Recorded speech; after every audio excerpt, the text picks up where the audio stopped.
Bienvenue dans ce nouvel épisode du podcast universel, la meilleure version de ta vie. Je suis Evelyne Monsalier et je suis vraiment heureuse de te retrouver ici, dans cet espace que nous créons ensemble chaque mois. Le mois dernier, dans l'épisode 6, on a parlé de comment créer de la place pour tes rêves, comment leur donner vie, comment passer à l'action. Et aujourd'hui, je voudrais te parler de ce qui vient après, de ce moment un peu inconfortable où tu as planté les graines de tes projets, mais où tu ne vois pas encore les résultats. Tu sais, cette phrase où tu te dis « Bon, j'ai fait tout ce que je devais faire, maintenant ça devrait arriver. » Mais ça ne vient pas, en tout cas pas encore. C'est de ça que je vais te parler aujourd'hui. Comment garder patience quand tes rêves prennent leur temps? Comment tenir bon dans ce temps d'incubation sans perdre la foi ni t'épuiser? Parce que voilà, la patience créatrice, ce n'est pas juste attendre les bras croisés, c'est tout un art. Alors avant d'aller plus loin, si ce podcast t'accompagne, prends quelques secondes pour t'abonner et pour liker cette vidéo. Ça me touche vraiment et ça permet à d'autres personnes de nous découvrir.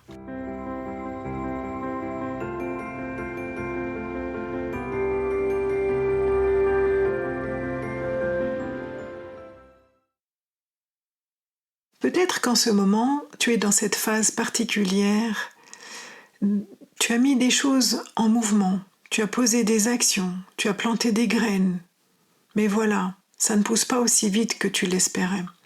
Tu commences à te demander si tu es sur le bon chemin, si tu n'as pas fait quelque chose de travers, ou si tes rêves vont vraiment se réaliser un jour.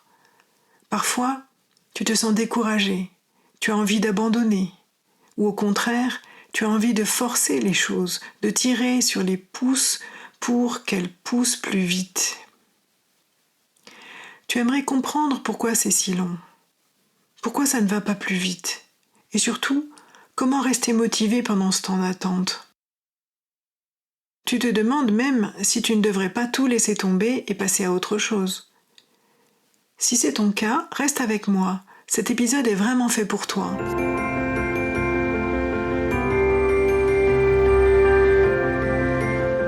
Si tu découvres ce podcast pour la première fois, bienvenue. Je suis Evelyne Monsalier, auteure, coach, thérapeute, créatrice de la méthode Chromobioénergie, une méthode de santé naturelle. Et j'ai créé tellement de projets dans ma vie que j'ai appris une chose essentielle. Entre le moment où tu as l'idée et le moment où elle se manifeste, il y a toujours un temps d'incubation.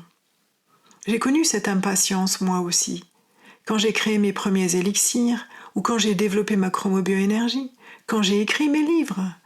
À chaque fois, il y a eu ce moment où je me disais « Ok, mais quand est-ce que ça va arriver ?» Et puis, j'ai compris quelque chose de fondamental. Les plus beaux projets ne se créent pas en un jour. Ils ont besoin de temps pour mûrir, pour prendre racine et pour se déployer. À travers ce podcast universel, je partage avec toi cette sagesse de la patience créatrice, parce que c'est peut-être l'une des compétences les plus importantes sur le chemin de la création consciente.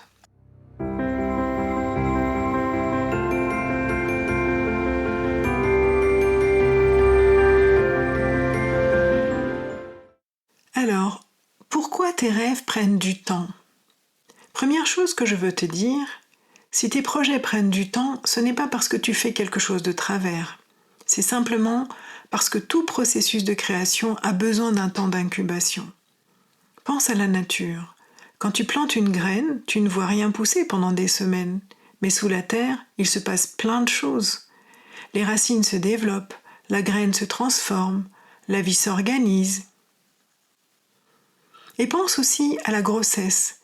Pendant 9 mois, on ne voit pas le bébé. Pourtant, c'est justement à ce moment-là que les choses les plus importantes se passent. C'est là que le fœtus se forme, grandit et se perfectionne. Cette période est cruciale. On doit lui donner beaucoup d'attention même si on ne le voit pas encore. C'est à ce moment-là qu'il faut lui apporter beaucoup d'amour, de douceur, de chaleur humaine. Comme une poule qui couve ses œufs avec patience et constance. On ne doit pas l'exposer au danger. On lui offre de bons nutriments, des vitamines. On lui fait écouter de la musique. On lui apporte des sentiments positifs. Et plus on lui apporte d'amour et de soins, plus le bébé a de chances de naître dans les meilleures conditions possibles. Tes projets, c'est exactement pareil. Il y a un temps invisible où les choses se mettent en place dans les coulisses, où tout se construit, tout se fortifie, tout se prépare. Les bonnes personnes se positionnent, les opportunités se préparent, les énergies s'alignent surtout. Et toi, pendant ce temps-là, tu as l'impression que rien ne se passe, mais en réalité, tout se passe juste avant, juste pas encore de façon visible. C'est le temps où tu dois prendre le plus soin de tes projets, leur donner de l'attention, de l'amour, de l'énergie positive. Il faut les protéger, les nourrir, les cocooner, comme une maman qui prend soin de son bébé in utero.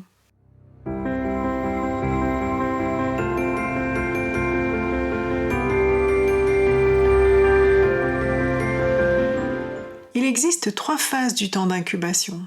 Laisse-moi te partager les 3 phases que traverse chaque projet avant de se manifester. La première phase, c'est l'enthousiasme du début. Au début, tu es tout excité, tu as plein d'énergie, tu poses des actions avec enthousiasme. C'est la phase où tout semble facile, où tu sens que tout est possible. Cette phase peut durer quelques jours, quelques semaines, c'est la lune de miel avec ton projet. La deuxième phase, c'est le creux de la vague. Et puis vient cette phase un peu difficile. L'enthousiasme retombe. Les résultats ne sont pas encore là. Tu commences à douter, à te poser des questions. Est-ce que je ne me suis pas trompée ? Est-ce que vraiment c'est fait pour moi ? C'est la phase la plus délicate. C'est là que beaucoup de personnes abandonnent, juste avant que ça commence à germer. La troisième phase, c'est la percée. Oui, souvent quand tu t'y attends le moins, les choses commencent à bouger. Une opportunité arrive, une personne te contacte, les choses se mettent en place. C'est comme si, tout d'un coup, tout s'accélérait. Mais en réalité, rien ne s'accélère. C'est juste que le temps d'incubation invisible se transforme en manifestation visible. Alors, comment rester inspiré pendant le temps d'attente ? Concrètement, comment fais-tu pour garder patience sans t'épuiser ? Alors voici mes 5 clés. La première clé, continue de nourrir ton projet. Même si tu ne vois pas encore les résultats, continue de poser de petites actions régulières. Pas besoin de te suractiver, Juste rester connecté à ton projet. Un petit pas chaque semaine suffit. C'est comme nourrir un bébé in utero.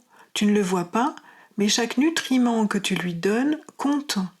Chaque attention que tu lui portes est importante. De la même façon, chaque petite action que tu poses pour ton projet le nourrit et le fortifie, même si tu ne vois pas encore le résultat. La deuxième clé, c'est célèbre tes petites victoires. Ne mets pas toute ton attention sur le résultat final. Célèbre chaque petit pas accompli. Tu as envoyé un mail ? Bravo. Tu as fait une publication ? Félicitations. Tu as eu une conversation inspirante ? Mais c'est magnifique. Chaque petit pas compte. Et le fait de les célébrer maintient ton énergie haute. La troisième clé, fais confiance au timing de la vie. Parfois, les choses ne se manifestent pas au moment où tu le voudrais simplement parce que ce n'est pas encore le bon moment. Peut-être qu'il manque un élément. Peut-être que tu as encore quelque chose à apprendre. Peut-être aussi que les bonnes personnes ne sont pas encore en place. Fais confiance au fait que tout arrive au moment parfait. Même si ton mental voudrait que ce soit maintenant, tout arrive au bon moment.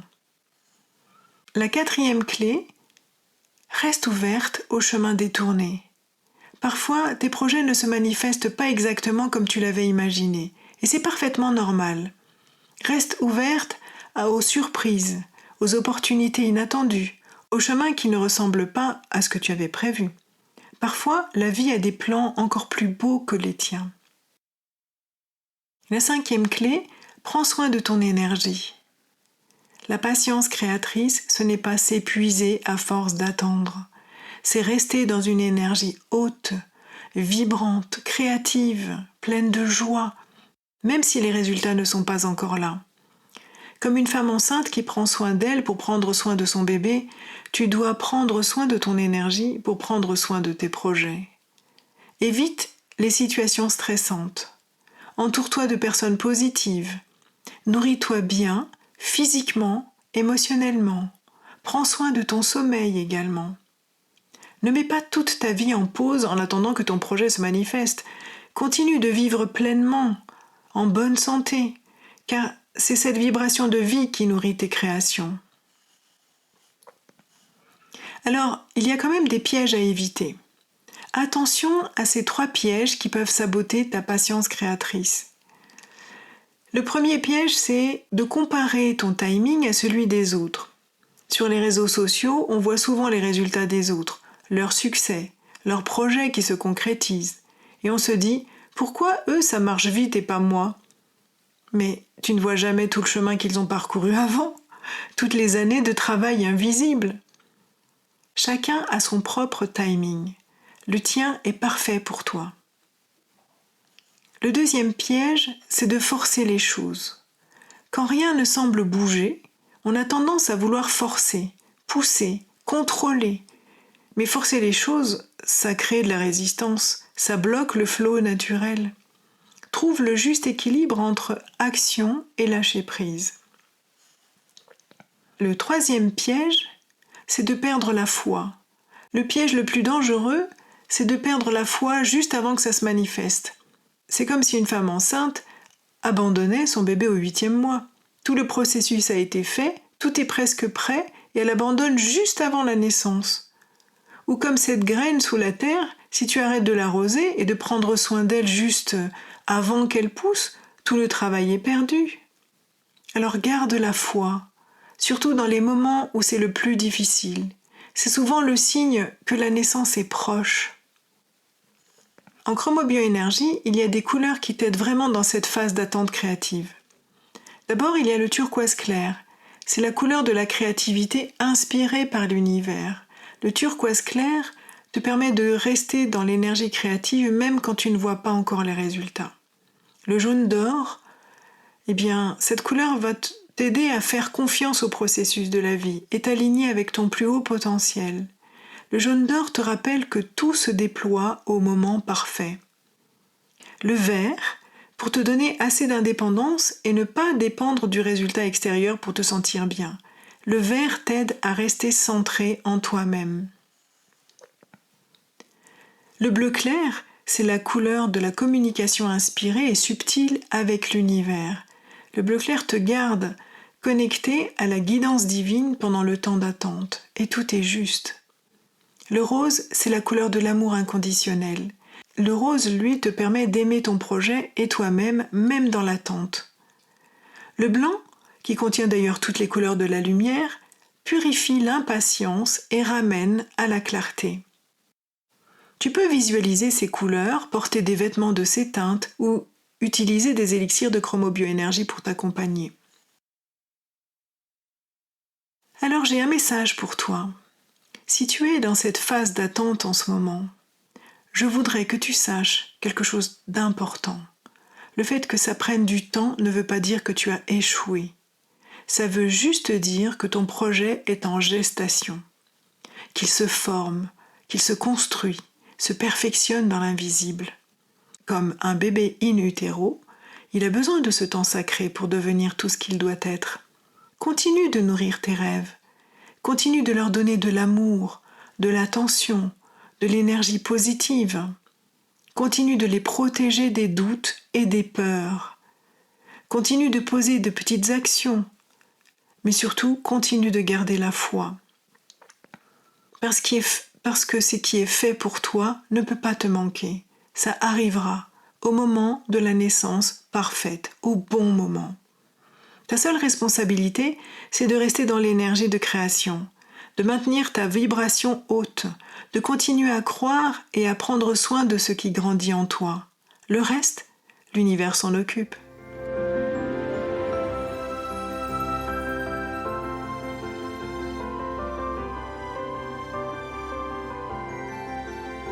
Aujourd'hui, je vais te parler d'un exercice pratique qui s'appelle le carnet de patience créatrice. je te propose cet exercice simple pour transformer cette période d'attente en période de croissance. Alors, prends un joli carnet, un stylo bien entendu qui te plaît, et puis prends surtout 5 minutes par jour. C'est pas grand-chose, mais ça suffit. L'exercice se fait en 3 temps. Premièrement, chaque soir, note 3 choses. Une petite action que tu as posée aujourd'hui pour ton projet, même toute petite, Un signe ou une synchronicité que tu as reçue. Une gratitude liée à ton projet. Ça peut être super simple. Aujourd'hui, j'ai réfléchi à mon projet pendant 10 minutes. J'ai entendu une chanson qui parlait de patience. Je suis reconnaissante d'avoir cette vision. Deuxièmement, une fois par semaine, relis ta semaine. Le dimanche soir, reprends ton carnet et relis toutes les petites choses que tu as notées.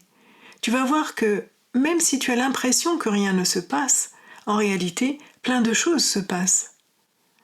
Et troisièmement, une fois par mois, écris une lettre à ton futur toi, celui qui aura vu son projet se réaliser. Cher moi du futur, quand tu liras cette lettre, ton projet sera manifesté. Je veux que tu saches que même dans l'attente, j'ai continué à croire, j'ai continué à nourrir ce rêve. Et regarde où tu en es maintenant. Cette pratique va transformer ta patience en patience créatrice active.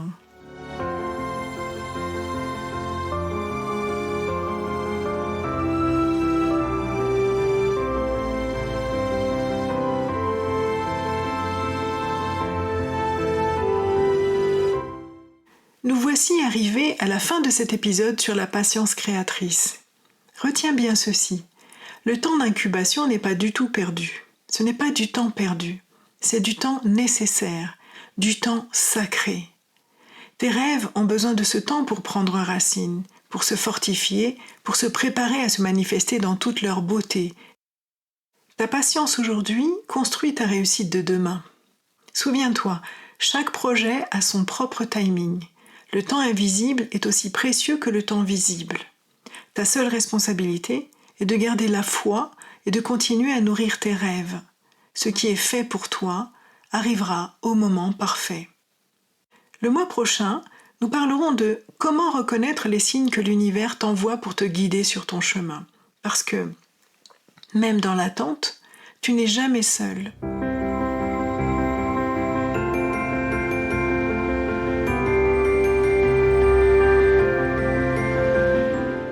Si cet épisode a éveillé quelque chose en toi, si tu sens que c'est le moment de donner vie à tes rêves, n'hésite pas à le partager autour de toi. Je te propose de me rejoindre le 11 du mois prochain pour cette exploration essentielle. Tu peux me retrouver sur mon site d'auteur evelynemonsalier.com, ma boutique biofinitymarket.com, mes programmes sur biofinitylife.com, mon école de chromobioénergie, chromobioénergie.com, sur Instagram, @evelynemonsalier.auteur, sur Facebook, Eve Monsalier, et sur LinkedIn, Eve Monsalier tout attaché. Tous les liens sont en description. Souviens-toi, tes rêves ne sont pas là par hasard, ils sont les messagers de ton âme, les indications de ce que tu es venu créer dans cette vie. Tu as le droit de les réaliser, tu as en toi tout ce qu'il faut pour leur donner vie, il suffit juste de commencer et de faire confiance au processus. Merci d'avoir pris ce moment pour toi. À très bientôt et d'ici là, rayonne doucement qui tu es.